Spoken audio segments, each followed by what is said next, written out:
నమస్తే, very good morning. Welcome to Magadha news. నేను SS Lakshmi. ఇవాళ మగధా న్యూస్ ఒక ఎక్స్క్లూజివ్ రిపోర్ట్ ఇస్తోంది. అది ఎవరి గురించి అంటే వైఎస్ఆర్సీపీ పార్టీ అధినేత, ఆంధ్రప్రదేశ్ మాజీ ముఖ్యమంత్రి వైఎస్ జగన్మోహన్ రెడ్డి గారి గురించి. ఎందుకంటే భారతదేశానికి స్వాతంత్రం వచ్చి 1947 నుంచి ఈనాటి వరకు మొత్తం యావత్ భారతదేశంలో ఏ రాష్ట్రంలో కూడా ఏ ముఖ్యమంత్రి కానీ, ఏ పార్టీ అధినాయకుడు కానీ, ఏ రాజకీయ పార్టీ నాయకుడు కానీ బద్దలు కొట్టనన్ని రికార్డులు ఆంధ్రప్రదేశ్ నుంచి జగన్మోహన్ రెడ్డి గారు మాత్రమే బద్దలు కొట్టారు. కాబట్టి ఇవాళ ఎక్స్క్లూజివ్గా వైఎస్ఆర్సీపీ పార్టీ అధినేత జగన్మోహన్ రెడ్డి గారికి సంబంధించిన ఎక్స్క్లూజివ్ రిపోర్ట్ ఈరోజు మగధా న్యూస్ నుంచి ఇస్తున్నాం. అందులో భాగంగా ఎపిసోడ్లోకి వెళ్లే ముందు నేను ఒక విషయం చెబుతాను. అదెవరు అంటే హెన్రీ కిస్సింజర్ గురించి ఒక మాట చెప్పాలి. హెన్రీ కిస్సింజర్ అన్న వ్యక్తి యుఎస్ సెక్రటరీ ఆఫ్ స్టేట్. ఆయన అమెరికా గురించి ఒక మాట అన్నారు. Being an enemy of America is dangerous, but being a friend of America is fatal. అంటే అమెరికాకి శత్రువుగా ఉండడం అనేది ప్రమాదకరం, అమెరికాకి మిత్రుడుగా ఉంటే ప్రాణాంతకం అని. అమెరికాకి శత్రువుగా ఉంటే ప్రమాదకరం, అమెరికాకి మిత్రుడుగా ఉంటే ప్రాణాంతకం. యాజ్ ఇట్ ఈస్గా నాకు ఇది జగన్మోహన్ రెడ్డి గారి విషయంలో అప్లై అవుద్దేమో అనిపిస్తోంది. జగన్మోహన్ రెడ్డి గారికి శత్రువుగా ఉంటే ప్రమాదం, జగన్మోహన్ రెడ్డి గారికి మిత్రుడుగా ఉంటే ప్రాణాంతకం. ఎలా అంటే ఆయన దగ్గరగా ఉన్న వాళ్ళు ఎన్ని అనుభవించారు అని చెప్పడానికి ఈ ఎపిసోడ్ చెబుతున్నాను. దీనికంటే ఈ ఎపిసోడ్లోకి వెళ్లే ముందు ఇంకొక విషయం కూడా. జోసెఫ్ విషయంలో వైఎస్ఆర్సీపీ పార్టీ నాయకులు, మాజీ మంత్రులు, ఒక రకంగా జగన్మోహన్ రెడ్డి గారు వీళ్ళందరూ మాట్లాడుతున్నది ఏంటి? ఉపా కేసు అంత కేసు జోసెఫ్ మీద పెట్టాల్సినంత తప్పు అతడు ఏం చేశాడు అని. అతడు తిట్టాడు అని, ఎవరిని తిట్టాడు అని? దేవీ దేవతలను తిట్టాడు. అలాగే అతడి హిస్టరీ అంతా చాలా ఘోరంగా ఉందని ఆ విచారణ సాగుతోంది ఒక పక్క. సరే, ఇది ఓకే. అంటే జోసెఫ్ అనే ఒక చిన్న వ్యక్తి తిడితే ఉపా కేసు అంతది పెట్టాలా అని మాట్లాడుతున్న వాళ్ళకి అర్థం కావాల్సింది జగన్మోహన్ రెడ్డి గారు బద్దలు కొట్టిన ఒక రికార్డు ఏంటో చెప్పినా. ఇప్పటి వరకు ఏ పార్టీ కూడా, భారతదేశంలో ఏ పార్టీ కానీ, ఏ రాష్ట్రంలో ఉన్న ముఖ్యమంత్రి కానీ తన సొంత ఎంపీ మీద కేసు పెట్టించి, అది కూడా దేశంలోనే మొట్టమొదటిగా రాజద్రోహం కేసు. ఒక రకంగా ఆంధ్రప్రదేశ్లో ఫస్ట్ రాజద్రోహం కేసు అదే. సొంత ఎంపీ మీద రాజద్రోహం కేసు పెట్టించి జైలుకు పంపించి, ఆ తర్వాత కొట్టించి, అట్రాసిటీ చేయించి, అత్యాచారం చేసేదాకా విపరీతమైన ధోరణికి సొంత పార్టీ ఎంపీని ఢిల్లీలో కూర్చొని ఈరోజు దేశం కోసం మాట్లాడుకునే ఎంపీలు ఎవరైతే ఉంటారో అందులో వన్ ఆఫ్ ద ఎంపీ ఆయన కూడా. అలాంటి వ్యక్తిని చితక్కొట్టించిన పరిస్థితి, గుండెల మీద కూర్చోబెట్టి గుండెల మీద గుద్దించిన పరిస్థితి. అంటే చంపడానికి చేసిన ప్రయత్నాలు. ఎందుకు? ఆయన ముఖ్యమంత్రి గారిని తిట్టారు అని. ముఖ్యమంత్రి గారు తిట్టారని సొంత పార్టీ ఎంపీనే పిలిపించి మాట్లాడడమో, మంచిగా మచ్చిక చేసుకోవడమో, లేదంటే వార్న్ చేయడమో చేయకుండా ఈ విధంగా పివి సునీల్ లాంటి వాళ్ళని పెట్టి కొట్టించి చేశారు అంటే మరి దీన్ని ఏమంటారు? ఇది నిజంగా రికార్డు కాదా? భారతదేశం మొత్తంలో ఏ పార్టీ నాయకుడైనా తన సొంత ఎంపీని ఇలా కొట్టించిన దాఖలాలు ఉన్నాయా? జగన్మోహన్ రెడ్డి గారి ఖాతాలో మాత్రమే వస్తుంది ఈ రికార్డు. అలాగే ఇంకొక విషయం పర్టికులర్గా, ఈ రఘురామకృష్ణరాజు గారు జగన్మోహన్ రెడ్డి గారి తండ్రి రాజశేఖర్ రెడ్డి గారి ఆత్మ అయిన కేవీపీ రామచంద్రరావు గారికి స్వయాన వియ్యంకులు. అంటే అంత దగ్గరగా ఉన్న దాంట్లో కనీసం కేవీపీ గారితో మాట్లాడించడమో కూడా చేయకుండా, అంటే రాజకీయం చేయకుండా పోలీస్ వ్యవస్థల్ని, మరి చట్టాలని ఈ విధంగా సొంత పార్టీ ఎంపీ మీద వాడారు అంటే మరి దేశం అంతా ముక్కు నేలేసుకుంది కదా 4 ఏళ్ల పాటు. ముక్కును వేలేసుకుని అలాగే చూస్తూ ఉండిపోయారు, ఎవరు ఏం చేయలేదు. కాబట్టి జగన్మోహన్ రెడ్డి గారు ఈ స్థానంలో సొంత పార్టీ ఎంపీల మీదైనా సరే రాజద్రోహం కేసు పెట్టించగలరు, చిత్త కొట్టించగలరు. కాబట్టి ఎవరు చేయలేరు. కాబట్టి ఈ రికార్డు ఆయన ఖాతాలోకి వెళుతుంది. ఇది నెంబర్ 1.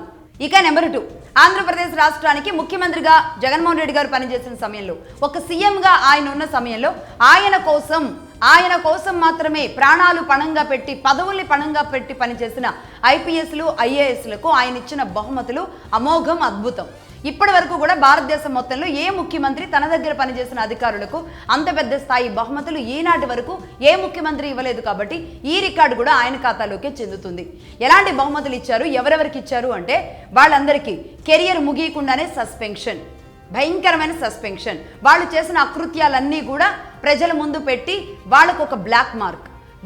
వాళ్ళ కెరియర్ని ముగించేటప్పుడు, అంటే ఎంత కష్టపడితే వాళ్ళు ఆ పదవి దాకా వస్తారు, కానీ ముగిసే సమయానికి కనీసం వాళ్ళ ఆత్మ ప్రబోధానుసారం వాళ్ళ ఆత్మని కూడా నేను చేసింది తప్పే అని కూడా చెప్పుకున్నా సరే ఆత్మ కూడా క్షమించలేని దారుణమైన పరిస్థితుల్లో వాళ్ళ సస్పెన్షన్, వాళ్ళ జీవితం, కెరియర్ ముగిసిన తర్వాత ఇలాంటి బహుమతులు ఇచ్చుకుంటూ వచ్చారు జగన్మోహన్ రెడ్డి గారు. ఇందులో ఎవరెవరు ఉన్నారో ఒకసారి చూద్దాం. ఐపీఎస్ సీతారామాంజనేయులు, ఆయన ఇంటెలిజెన్స్ చీఫ్గా పనిచేశారు. ఆయన అకృత్యాలు ఇవన్నీ బయటకు వచ్చిన తర్వాత ఆయన అతి దారుణంగా సస్పెండ్కి గురైన పరిస్థితిలో ఐపీఎస్గా ఉండి ఆయన కెరియర్ అలా ముగిసింది. అలాగే ఐపీఎస్ పివి సునీల్ సస్పెండ్ అయ్యి అలాగే ఆ సస్పెన్షన్లోనే ఆయన రిటైర్మెంట్ కూడా అయిపోయింది. రీసెంట్గా సిఐడి చీఫ్గా పనిచేశారు. అలాగే ఐపీఎస్ సునీల్ నాయక్ బీహార్కి ఐజీగా రీసెంట్గానే పనిచేశారు. అక్కడ బీహార్లో సస్పెండ్ చేశారు. ప్రస్తుతానికి ఆయన మీద కేసు ఫైల్ అయింది. వీళ్ళిద్దరు కూడా రఘురామకృష్ణరాజు టార్చర్ విషయంలో వీళ్ళిద్దరూ ఉన్నారు, సునీల్ నాయక్ అండ్ పివి సునీల్ ఇద్దరు. అలాగే డిఐజీ విశాల్ గున్ని అరెస్ట్ అయ్యి సస్పెండ్ అయ్యారు. అలాగే ఐపీఎస్ ధనుంజయ రెడ్డి ఆయన కూడా సస్పెండ్ అయ్యారు. అలాగే కృష్ణమోహన్ రెడ్డి జగన్మోహన్ రెడ్డి గారికి ఓఎస్డీగా పనిచేశారు, ఆయన సస్పెండ్ అయ్యారు. అలాగే ఐఆర్పీఎస్ నుంచి వాసుదేవరెడ్డి గారు బెవరేజెస్ కార్పొరేషన్ చైర్మన్గా పనిచేసిన వాసుదేవరెడ్డి కూడా అలాగే దారుణంగా సస్పెండ్ అయ్యారు. IAS Praveen Prakash personal secretary to CM Jaganmohan Reddy గారి దగ్గరే ఉండేవాళ్ళు. ఆయన ఏం చెబితే అది చేసేవాళ్ళు. చివరికి ఏమైంది, సస్పెండ్ అయ్యారు. రీసెంట్గా ఏబీ వెంకటేశ్వరరావు గారి విషయంలో అలాగే మరొక ఐపీఎస్ విషయంలో ఆయన వ్యవహరించిన తీరుకి అందరికీ క్షమాపణ చెబుతూ ఒక వీడియో రిలీజ్ చేయాల్సిన దుస్థితికి పడిపోయారు ప్రవీణ్ ప్రకాష్ గారు. అలాగే ఇక శ్రీలక్ష్మి గారి విషయం అయితే చెప్పాల్సిన అవసరం లేదు. శ్రీలక్ష్మి గారు క్యాబినెట్ సెక్రటరీ ర్యాంకులోకి వెళ్లాల్సిన ఇదే శ్రీలక్ష్మి గారికి ఎలాంటి ఘోరమైన పరిస్థితులతో అసలు ఆవిడ ఈరోజు ఒక మహిళా ఐఏఎస్గా ఆ స్థాయిలో ఉన్న వ్యక్తి ఎవరికి ముఖం చూయించుకోలేని దుర్భరమైన స్థితిలోకి తీసుకువెళ్లారు. ఎందుకంటే మిత్రుడుగా ఉన్నందుకు. అలాగే ఇంకొక వ్యక్తి గురించి కూడా చెప్పాలి. ఆయన మిత్రుడు కాదు, శత్రువు కాదు. ఆయన CBI SP central bureau of investigation ఎస్పీగా వివేకానంద రెడ్డి కేసులో ఇన్వెస్టిగేషన్ చేయడానికి కడపకు వచ్చినప్పుడు ఏకంగా ఒక సిబిఐ ఆఫీసర్ మీదే, రామ్ సింగ్ అనే ఒక సిబిఐ ఆఫీసర్ మీద స్టేట్ పోలీసులు కేసు పెట్టిన దాఖలాలు ఈ భారతదేశంలో ఎక్కడా లేవు. ఆ రికార్డును కూడా జగన్మోహన్ రెడ్డి గారే బద్దలు కొట్టారు. అంటే కేంద్ర నిఘా వ్యవస్థకి సంబంధించిన ఒక ఎస్పీ మీద స్టేట్ పోలీసులు కేసు పెట్టిన దాఖలాలు ఎక్కడున్నాయా? నిజానికి గతంలో వెస్ట్ బెంగాల్లో ఉండేవి. అది కూడా మమతా బెనర్జీని టచ్ చేయడానికి వెళ్ళినప్పుడే. మరి ఇక్కడ జగన్మోహన్ రెడ్డి గారిని టచ్ చేయడానికి రాలేదు. వివేకానంద రెడ్డి గారిని చంపిన వ్యక్తులను టచ్ చేయడానికి వెళ్ళినప్పుడు ఈ విధంగా చేశారు. అంటే మరి జగన్మోహన్ రెడ్డి గారు సిబిఐని కూడా రాష్ట్రంలోకి ఎంటర్ కానివ్వకుండా వస్తే కేసులు పెట్టేలాగా, వస్తే పరుగులు పెట్టించేలాగా చేయడం అంటే ఒక ఆంధ్రప్రదేశ్ ముఖ్యమంత్రి మాత్రమే చేయగలిగారు. కేంద్రాన్ని పరుగులు పెట్టించారు. అది ఈ రికార్డును ఆయన బద్దలు కొట్టారు. ఇక నెంబర్ 3, ఇదైతే నిజంగా అరుదైన రికార్డు అని చెప్పాలి. ఎవరైనా సరే జనరల్గా అధికారంలోకి వచ్చిన తర్వాత, ముఖ్యమంత్రులైన తర్వాత, మంత్రులైన తర్వాత వాళ్ళ మీద ఏదో ఒక అవినీతి ఆరోపణల కేసులు అనేవి నమోదవుతూ ఉంటాయి. అందులో మినిమం ఒక 5 కేసెస్ నుంచి 10 కేసుల వరకు నమోదవుతాయి. కానీ జగన్మోహన్ రెడ్డి గారి మీద దాదాపుగా 32 కేసులు నమోదయ్యాయి. అది కూడా ఆయన అధికారంలో లేకుండానే, ఆయన తండ్రి, ఆయన నాన్నగారు అధికారంలో ఉన్నప్పుడు నమోదైన కేసులే ఇన్ని. అంటే ఇది కూడా నిజానికి భారతదేశంలో ఏ రాష్ట్రంలోని ఏ ముఖ్యమంత్రి కుమారుడు కూడా ఈ రికార్డు దరిదాపుల్లో కూడా రాలేదు. ఎవరు జగన్మోహన్ రెడ్డి గారి రికార్డుని గతంలో బద్దలు కొట్టలేదు, ఇప్పుడు కొట్టరు, రేపు కూడా కొడతారో లేదో డౌటే. ఎందుకంటే ఇన్ని కేసులు ఒక ముఖ్యమంత్రి కుమారుడి మీద పడ్డాయి అంటే అతడి రాజకీయ భవిష్యత్ అనేది 0 ఉంటుంది. కానీ ఆంధ్రప్రదేశ్లో మాత్రమే ఆయన మళ్ళీ సీఎం అవ్వగలిగారు. కాబట్టి భారతదేశం మొత్తంలోనే 32 కేసులు నమోదయ్యి ఈడీ అండ్ ఇలాంటి కేసులు ఉన్న ఏకైక ముఖ్యమంత్రి భారతదేశం మొత్తంలో జగన్మోహన్ రెడ్డి గారు అన్నమాట. కేవలం జగన్మోహన్ రెడ్డి గారిని ఇన్ని కేసులున్నా సరే గెలిపించుకున్న ఘనత ఆంధ్రప్రదేశ్కి దక్కుతుంది. కాబట్టి ఇక్కడ ఆంధ్రప్రదేశ్కి జగన్మోహన్ రెడ్డి గారికి కూడా ఆ రికార్డు బద్దలు చేసిన దాంట్లో వాళ్ళిద్దరికీ కూడా భాగస్వామ్యం ఇవ్వాలన్నమాట. అలాగే ఇంకొక విషయం, నిజానికి ప్రపంచం మొత్తంలో కూడా ముస్లింలు, క్రిస్టియన్లు ఈ 2 మతాలకే అస్సలు పడదు. ఈ కొట్లాటలు, ఈ గొడవలు, ఈ యుద్ధాలన్నింటికీ కూడా కారణం ఒక రకంగా అదే. ఈ కాన్ఫ్లిక్ట్స్ అన్ని ప్రపంచంలో ఒక రకమైన అశాంతికి కారణం ఈ 2 మతాల పట్ల ఉన్న విద్వేషాలే. కానీ అది మన దేశంలో కూడా అదే మొదలవుతూ ఉంటుంది. ఏ రాజకీయ పార్టీ నాయకుడికైనా ఎన్నికలు వచ్చినాయి అంటే ఇదే భయం కూడా ఉంటుంది. ముస్లింలను దగ్గర తీస్తే క్రిస్టియన్ల కోపం, క్రిస్టియన్లను దగ్గర తీస్తే ముస్లిమ్స్ కోపం. కాబట్టి దీని విషయంలో చాలా ఆచితూచి అడుగులు వేస్తూ ఉంటారు అందరూ. కానీ అదేంటో అదేం అదృష్టమో తెలియదు కానీ జగన్మోహన్ రెడ్డి గారికి 2 మతాలను కూడా ఒకేసారి నడిపించగలుగుతారు. ఇద్దరిని కూడా చెరొక చేతిలో పట్టుకోగలుగుతారు. ఎలా అలా సాధ్యం ఎవరికి అర్థం కాదు. మైనారిటీ ముస్లింలను ఎలా పట్టుకోగలిగారు? క్రిస్టియన్లు అంటే సరే ఆయన మతం కాబట్టి వాళ్ళందరూ వస్తున్నారు. క్రిస్టియన్లను దగ్గర తీసుకున్న తర్వాత ముస్లింలు ఎలా దగ్గరకు వచ్చారు? సరే, ఇలా వచ్చిన ఆయనే మళ్ళీ నాకు మతం లేదు అని చెప్పి ఎదుటి వాళ్ళ మీదే మత విద్వేషాలు మీరు చేస్తున్నారు, కుల విద్వేషాలు మీరు చేస్తున్నారు అంటూ మాట్లాడతారు. అంటే ఏకకాలంలో ఒకేసారి ఈ 2 మతాలని కూడా వాడుకోవడానికి కొన్ని విద్వేషాలు సృష్టించి ఆ విద్వేషాలకు కారణం ఎదుటి వాళ్లే అని చెప్పి మళ్ళీ తనకి ఏ సంబంధం లేదన్నట్టుగా మాట్లాడి వీళ్ళిద్దరిని వాళ్ళకు ఆయన కోసమే పనిచేసేలాగా మార్చుకోగలుగుతున్నారు. చూడండి, నిజంగా ఈ రికార్డుని అసలు ఎవరు వదలగొట్టలేరు ఇదే భారతదేశంలో. ఆయన మాత్రమే. ఆ నేర్పరితనం, ఆ తెలివితేటలు, ఆ జానతనం అవన్నీ కూడా జగన్మోహన్ రెడ్డి గారికే ఉన్నాయి. ఈ రికార్డును కూడా ఎవరు బద్దలు కొట్టలేదు. ఇది నెంబర్ 3. అలాగే నెంబర్ 4, మొత్తం యావత్ భారతదేశంలో ఏ రాజకీయ పార్టీ నాయకుడు కూడా జగన్మోహన్ రెడ్డి గారిని ఈ ఒక్క విషయంలో బీట్ చేయలేరు. అదేంటంటే విక్టిమ్ కార్డు ప్లే చేయడం. విక్టిమ్ కార్డు, నేను బాధితుణ్ణి అని చెప్పడం, అంటే అమాయకంగా నేను బాధితుణ్ణి అని చెప్పడం, అది ఎవ్వరి వల్ల కాదు. నిజానికి తన తండ్రి మరణం తర్వాత, రాజశేఖర రెడ్డి గారి మరణం తర్వాత, సరే తాను ముఖ్యమంత్రి అవ్వాలనుకున్నారా, లేదంటే ఓదార్పు యాత్ర అని కావాలని పెట్టి మొత్తానికి తాను తండ్రి లేని బిడ్డని అని చెప్పి జనాల దగ్గరికి వెళ్ళి ఆయన్ని వాళ్ళు ఓదార్చాలో ఆయన్ని ఓదారుస్తారో తెలియదు, కానీ మొత్తానికి ఒక ఓదార్పు కార్యక్రమం, ఒక విక్టిమ్ కార్డు కార్యక్రమాన్ని తీసుకుని ముఖ్యమంత్రి అవ్వడం అంటే ఈనాటి వరకు భారతదేశంలో ఎవరూ అలా కాలేదు. సరే ఏదైనా మరణం తర్వాత ఆ సెంటిమెంట్ వర్కౌట్ అయితే వాళ్ళు యాజ్ యూజువల్గా ఎన్నికల్లోకి వెళ్ళినప్పుడు గెలవడం ఓడడం ఏదో జరుగుతూ ఉంటుంది. కానీ తానే అదే అంశాన్ని తీసుకుని అదే అంశంగా అదే బొమ్మ పెట్టుకొని జనాలలోకి తిరిగి వచ్చి ఆ విక్టిమ్ కార్డుతో ఆయన గెలిచిన తీరు ఉంది చూడండి. ఇది కూడా భారతదేశంలో ఎవరూ చేయలేదు. ఈ రికార్డు కూడా జగన్మోహన్ రెడ్డి గారి ఖాతాలోకే వెళుతుంది. అలాగే ఇదే విషయంలో ఇంకొకటి కూడా, ఏ నేషనల్ పార్టీ అయితే రాజశేఖర రెడ్డి గారికి లైఫ్ ఇచ్చిందో, ఏ నేషనల్ పార్టీ అయితే రాజశేఖర రెడ్డి గారిని సీఎం చేసిందో, ఆ కాంగ్రెస్ పార్టీ నుంచి ఆ పార్టీ అధినేత్రి సోనియా గాంధీ అండదండలతో ఏ పార్టీ ద్వారా అయితే ఆ కుటుంబం నిలబడిందో, రాజశేఖర రెడ్డి ముఖ్యమంత్రిగా ఈనాడు ఉమ్మడి ఆంధ్రప్రదేశ్లో ఆయనకు ఒక మార్క్ వచ్చిందో, అదంతా కూడా మర్చిపోయి ఆ పార్టీని వెన్నుపోటు పడడం ఉంటుంది చూడండి. నిజానికి దీన్ని వెన్నుపోటు కూడా అనరు, ఎందుకంటే ఆంధ్రప్రదేశ్లో అంత ఘోరంగా ఉంది ఆ పార్టీ పరిస్థితి. కాంగ్రెస్ పార్టీ పరిస్థితి అత్యంత దారుణంగా ఉంది. నిజానికి కాస్త కూస్త తెలంగాణలో కంటే కాంగ్రెస్ పార్టీ ఆంధ్రాలో ఉనికుండేది, కానీ ఈనాడు ఆంధ్రప్రదేశ్లో జీరో అయ్యింది. ఇది వెన్నుపోటు కాదు, ఒక చిన్న వెన్నుపోటు కాదు. ఒక రకంగా ఏదైనా ఒక పరుపు మీద కోపం ఉన్నప్పుడు పీలికలు ముక్కలు చేస్తారు చూడండి, ఆ విధంగా చేసి పెట్టారన్నమాట. అంటే తన విషయంలో ఆ పార్టీ మాట వినలేదు అని చెప్పి ఆ పార్టీని లేకుండా సర్వనాశనం చేయడం, తొక్కేయడం అంటే మరి తల్లిపాలు తాగి రొమ్ము గుద్దడమేగా. తన తండ్రికి లైఫ్ ఇచ్చారు అంటే తనకి తన కుటుంబానికి లైఫ్ ఇచ్చినట్టేగా. మరి ఆ పార్టీతో ఏమైనా సయోధ్యగా మాట్లాడుకున్నారా? అది కదా, మాట్లాడుకుంటే రాజకీయం, సయోధ్య చేసుకుంటే కలిసి ఉంటే కలిసి వెళితే రాజకీయం. కానీ ఆయన చేసిన ఇలా తునకలు ముక్కలు ఉంది చూడండి కాంగ్రెస్ పార్టీని, అది ఖచ్చితంగా ఘోరమైన పరిస్థితికి రేపు కారణం అవుతుంది.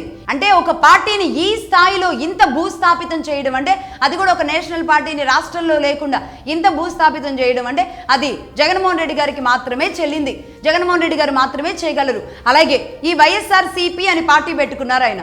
వైఎస్ఆర్ అంటే వైఎస్ రాజశేఖర రెడ్డి అని అందరూ అనుకుంటారు, కానీ కాదు. వైఎస్ఆర్సీపీ పార్టీలో వైఎస్ఆర్ లేడు, సిపి అంటే కాంగ్రెస్ పార్టీ కూడా కాదు. అంటే ఇలా జనాలని మభ్యపెట్టి ఇందులో వైఎస్ఆర్ ఉన్నాడు, నా తండ్రి ఉన్నాడు, మీరు అంతకుముందు మీరు భావించే కాంగ్రెస్ పార్టీ కూడా ఉందని మతలబు చేయడమే. నిజానికి దాని అబ్రివేషన్ పూర్తిగా భిన్నం. అసలు వైఎస్ఆర్సీపీ పార్టీలో రాజశేఖర రెడ్డి లేడు, కాంగ్రెస్ పార్టీ కూడా లేదు, ఇది అర్థం చేసుకోవాలి. అలాగే ఇంకొకటి, ఇదే విక్టిమ్ కార్డ్ ఇంకొక రకంగా కూడా ప్లే చేస్తూ ఉంటారు. ఆ విక్టిమ్ కార్డ్ ఏంటి? ఆయన రాజశేఖర రెడ్డి గారి మరణం తర్వాత ఆయన తల్లి వచ్చి తండ్రి లేని బిడ్డ మీరే చూసుకోవాలి అని ఒక సెంటిమెంట్ కార్డు ఏ తల్లితో అయితే ప్లే చేయించారో, అక్కడ కూడా ఒక విక్టిమ్ కార్డు ఎలా అయితే ప్లే చేయించారో, అదే తల్లి కొడుకును వద్దనుకొని ఇంటి నుంచి బయటకు వెళ్ళిపోయిన తర్వాత కూడా ఆ తల్లి బాధితురాలు అవుతుందా, లేక జగన్మోహన్ రెడ్డి గారు బాధితుడు అవుతారా? కానీ ఇక్కడ కూడా బాధితుడిని నేనే, నా తల్లి నా నుంచి వెళ్ళిపోయింది, నా తండ్రి మరణించాడు అంటే తల్లి తండ్రి లేని వాడిని నేను అని మళ్ళీ ఇక్కడ ఇంకొక విక్టిమ్ కార్డు. ఈ విధంగా జగన్మోహన్ రెడ్డి గారు ప్లే చేస్తూ వచ్చారు. అలాగే మూడోది, చెల్లి షర్మిల విషయంలో కూడా సరే ఆస్తులు ఉన్నాయా ఏమున్నాయో కూర్చొని పంచుకోవచ్చు. మరి అంత మహానేత అని చెప్పుకునే మీరే రాజశేఖర రెడ్డి గారి పరువు పోతుంది అని కొంచెం కూడా ఆలోచించకుండా ఒక ముఖ్యమంత్రి స్థానాన్ని వరకు వెళ్ళినప్పుడు ఆ పెద్దన్న పాత్ర తీసుకోవాలిగా. ఇక సొంత ఇంటి బాధ్యతలు, సొంత ఇంటి కష్టాలు తీర్చుకోలేని వాళ్ళు మరి రాష్ట్ర సమస్యలు ఏం తీరుస్తారు అని ఎవరైనా ఆలోచిస్తారుగా. అయినా సరే జగన్మోహన్ రెడ్డి గారు ఈ రికార్డును కూడా తానే బద్దలు కొట్టాలనుకుంటారు. సొంత చెల్లి అయినా సరే మేము ఇలాగే వ్యవహరిస్తామని చెప్పి చెల్లి విషయంలో కూడా తానే బాధితుడుగా ఉన్నట్టుగా యాక్ట్ చేస్తూ ఉంటారు. అంటే ఇన్ని అంశాల్లో ఒక నాయకుడు విక్టిమ్ కార్డు ప్లే చేయడం అంటే అసలు ఎవరికీ సాధ్యం కాదు. అది తండ్రి మరణం కావచ్చు, తల్లి ఇంటి నుంచి వెళ్ళిపోవడం కావచ్చు, చెల్లితో గొడవలు కావచ్చు, అలాగే నేషనల్ కాంగ్రెస్ పార్టీ నీకు దూరంగా ఉండడం కావచ్చు, వీటన్నింటినీ కూడా ఆయన ప్లే చేసే విక్టిమ్ కార్డ్స్ అనేవి చాలా బలంగా ఉంటాయి. ఇది భారతదేశంలో ఎవరు కూడా ఎట్ ఏ టైం ఇన్ని కార్డులు ప్లే చేయడం, ఇన్ని సెంటిమెంట్ కార్డ్స్ ప్లే చేయడం ఎవ్వరి వల్ల కూడా కాదు. ఆ రికార్డును కూడా 100కి 200% జగన్మోహన్ రెడ్డి గారే బద్దలు కొట్టారు ఈ రికార్డ్స్ని కూడా, రైట్. అలాగే నెంబర్ 5, భారతదేశంలో మనం రాజ్యాంగం రూపొందించుకున్న తర్వాత, మన న్యాయ వ్యవస్థని మనం రూపొందించుకున్న తర్వాత ఈనాటి వరకు CJI chief justice of India వారి కుటుంబ సభ్యుల మీద కానీ వారి మీద కానీ బయట బాహాటంగా ఎలిగేషన్ చేయడం కానీ కేసులు పెట్టడం కానీ ఈనాటి వరకు ఏ రాష్ట్రంలో నుంచి కూడా ఒక్క కేసు ఏ సిజేఐ కుటుంబం మీద పడలేదు. కేవలం జగన్మోహన్ రెడ్డి గారు ఎన్వి రమణ గారి కుమార్తె మీద కేసు పెట్టించారు చూడండి. ఈ ఘనత కూడా జగన్మోహన్ రెడ్డి గారికి మాత్రమే దక్కుతుంది. ఇప్పటి వరకు అంటే ఏ రాష్ట్రానికి ఆ రాష్ట్రం పార్టీలు, భావజాలాలు, కులాలు, అసలు వైరుధ్యాలు ఎన్నున్నప్పటికీ కూడా మా రాష్ట్రం నుంచి ఒక చీఫ్ జస్టిస్ ఆఫ్ ఇండియాగా ఒక వ్యక్తి ఉన్నారు అంటే ఆయన పదవి బాధ్యతలు బయటకు వెళ్లే వరకు, ఒకవేళ ఇంతకంటే ఘోరమైన నేరాలు ఏమైనా ఉన్నా బయటకు వెళ్లే వరకు సైలెంట్గా ఉంటారు. కానీ ఒక్క జగన్మోహన్ రెడ్డి గారు మాత్రమే సిజేఐ కుమార్తె మీద కేసు పెట్టిన ఘనత ఆయనకే దక్కుతుంది. అంటే ఆ సిజేఐ ఆంధ్రవాడు కావడం ఆయన దౌర్భాగ్యం. కాబట్టి ఇక్కడ జగన్మోహన్ రెడ్డి గారు ఆ రికార్డు ఆయన ఖాతాలో వేసుకోవాలి. కాబట్టి ఈ విధంగా కేసు పెట్టి జగన్మోహన్ రెడ్డి గారు తన ఖాతాలో భారతదేశంలో ఎవరి లిస్టులో లేని రికార్డుని ఆయన ఖాతాలో వేసుకున్నారన్నమాట. ఈ విధంగా జగన్మోహన్ రెడ్డి గారు చేస్తూ వచ్చారు. జగన్మోహన్ రెడ్డి గారు ప్రతిపక్షంలో ఉన్నారు అంటే కనుక ఆంధ్రప్రదేశ్ పరిస్థితి ఎంత దుర్భరంగా ఉంటుంది అంటే ప్రాంతీయ విద్వేషాలు, కుల విద్వేషాలు, మత విద్వేషాలు ఇవే ఉంటాయి. ప్రతి విషయంలో కూడా ప్రతి చోట కూడా ఆ కులం, ఆ మతం, ఆ ప్రాంతం మధ్య గొడవలు ఇవే జరుగుతూ ఉంటాయి. మరి ఇంకొక 3 ఏళ్ల పాటు మరి ఎలా ముందుకెళ్తుందో ఆంధ్రప్రదేశ్ తెలియదు. కానీ ఇంకా ఎలాంటి గొడవలు తీసుకొస్తారో కూడా అర్థం కావడం లేదు. ఎందుకంటే ఇదే జోసెఫ్ విషయంలో వాళ్ళు ఎవరు తయారు చేశారు? అసలు జోసెఫ్ని ఎవరు తయారు చేశారు? ఈ తయారు చేసిన వ్యక్తులే జోసెఫ్ని తీసుకువెళ్ళి మళ్ళీ మీ బిడ్డే అని చెప్పి ఈరోజు కూటమి చేతిలో పెడుతున్నారు చూడండి. చంద్రబాబు నాయుడు గారి చేతిలో పెడుతున్నారు చూడండి. అందుకోసం ఈయన విక్టిమ్ కార్డులు, ఈయన ప్లే చేసేవి టోటల్గా నేను చెబుతున్నాను. జగన్మోహన్ రెడ్డి గారి రాజకీయ మోడస్ ఆపరెండి అంతా చాలా డిఫరెంట్గా ఉంటుంది. ఈ రికార్డుని మాత్రం నిజానికి భారతదేశంలో ఏ రాష్ట్ర ముఖ్యమంత్రి కూడా బ్రేక్ చేయలేరు. జగన్మోహన్ రెడ్డి గారి మోడస్ ఆపరెండి కేవలం ఈ కులాలు, మతాలు, ప్రాంతాలు వీటిల్ని ఆధారంగా చేసుకుని మాత్రమే ఆయన రాజకీయం చేయడానికి స్టిల్ ఈనాటికి కూడా అలాగే ఉన్నారు చూడండి. అది దౌర్భాగ్యం. సరే, ఓటమి తర్వాత ఖచ్చితంగా రియలైజేషన్ రావాలి. రియలైజేషన్లో భాగంగా ఆయన పాలసీ పరంగా మాట్లాడాలి, అభివృద్ధి పరంగా మాట్లాడాలి. ఇద్దరూ కలిసి రాష్ట్రాన్ని ముందుకు తీసుకువెళ్ళడానికి మాట్లాడాలి. ఒక చోట తగ్గాలి, ఒక చోట ముందుకు వెళ్ళాలి. అంతే కదా, ఎన్నికలు వచ్చే సమయానికి ఇంకాస్త దూకుడుగా వెళ్ళాలి. ఇది రాజకీయం. మామూలుగా తరతరాలుగా అందరూ చూసే రాజకీయం ఇది. కానీ అలా ఉందా? డే 1 నుంచి ఎక్కడ ఏ అవకాశం దొరికినా అది మతం, కులం, ప్రాంతం ఇంతే ఉంటుంది. ఇదే గొడవలు ఉంటాయి. మళ్ళీ ఇప్పుడు మావిగన్ అనే ప్రాంతం, అలాగే ఈ కులం వచ్చే వరకు ఈ క్రిస్టియన్ అని చెప్పి, లేదంటే ఎస్సీ అని, చౌదరి అని, ఏంటి అసలు ఈ వ్యక్తులంతా ఎలా పుట్టుకొచ్చారు? జగన్మోహన్ రెడ్డి గారికి ఈ రోజు ఇదే సోషల్ మీడియా నుంచి సపోర్ట్ చేస్తున్న వ్యక్తుల అందరూ పేర్లు వెనుకున్న తోకలు చూడండి, అలాగే వీళ్ళ రిజర్వేషన్లు చూడండి, అలాగే వీళ్ళు ఏ ప్రాంతం వాళ్ళు చూడండి. ఇంత దారుణంగా ఇంకా ఎన్నాళ్ళు ఆడతారు? ఇప్పటికైనా చెబుతున్నాను, కూటమి ప్రభుత్వం జగన్మోహన్ రెడ్డి గారి రికార్డులను ఎలాగో బద్దలు కొట్టలేరు. కాబట్టి కనీసం ఈ వెనుక జరుగుతున్న కుట్రలైనా సరే ముందుగానే ఛేదించండి. కనీసం జరిగిన తర్వాత అయినా సరే ఇది జరిగింది అనేది వెంటనే పసిగట్టి దానిని నిర్మూలించే ప్రయత్నం అన్నది చేయండి. ఇది ప్రజలు కోరుకునేది. Right, that's all for now.